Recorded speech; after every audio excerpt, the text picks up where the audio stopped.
ಚಾಮರಾಜನಗರದ ಪತ್ರಕರ್ತರ ಭವನದಲ್ಲಿ ಕರೆದಿದ್ದ ಪತ್ರಿಕಾಗೋಷ್ಠಿಯಲ್ಲಿ ದಲಿತ ಸಂಘರ್ಷ ಸಮಿತಿಯ ಜಿಲ್ಲಾ ಸಂಚಾಲಕ ಸಿ ರಾಜಣ್ಣ ಯರಿಯೂರು ಪತ್ರಿಕಾಗೋಷ್ಠಿಯನ್ನು ಉದ್ದೇಶಿಸಿ ಮಾತನಾಡಿದ್ದಾರೆ. ಅಷ್ಟಕ್ಕೂ ಅವರು ಹೇಳಿದ್ದೇನು ಅನ್ನೋದನ್ನ ಕೇಳೋಣ ಬನ್ನಿ.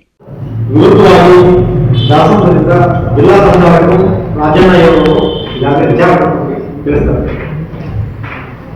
ಪತ್ರಿಕಾ ಬಂಧುಗಳೇ, ತಮ್ಮೆಲ್ಲರಿಗೂ ಸ್ವಾಗತ ಕೊಡ್ತಾ, ಏನು ಕಳೆದ ಉತ್ತರ ಪ್ರದೇಶದ ಪ್ರಯಾಗ್ರಾಜ್ ಅಲ್ಲಿ ಕುಂಭಮೇಳ ನಡೆಯುವಾಗ ಸಂವಿಧಾನ ವಿರೋಧಿ ಗುಂಪು 501 ಪುಟಗಳ ಸಂವಿಧಾನವನ್ನು ನಾವು ರಚನೆ ಮಾಡಿದ್ದೀವಿ.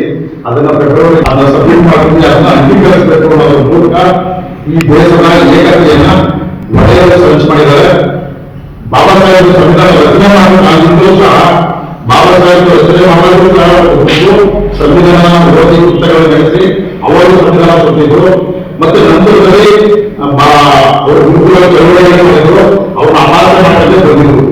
ಈ ದೇಶ ಬಹುಭಾಷೆಯ ಮತ್ತು ಬಹು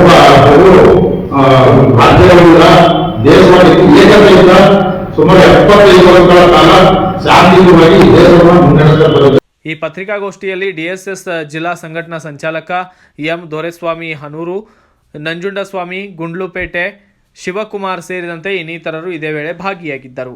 bureau report, BV5 news Kannada, Swamy Balepete, Chamarajanagar. Thanks for watching. Read, discuss and debate with editor Dr. Yan Prashant Rao. Wanted reporters in print, digital and visual media for Bharat Vaibhav Daily Newspaper, BV News 5 Channel and BV Fast Web News from all the talukas of Karnataka, Goa and Maharashtra. If interested, send your resume to 9019229369.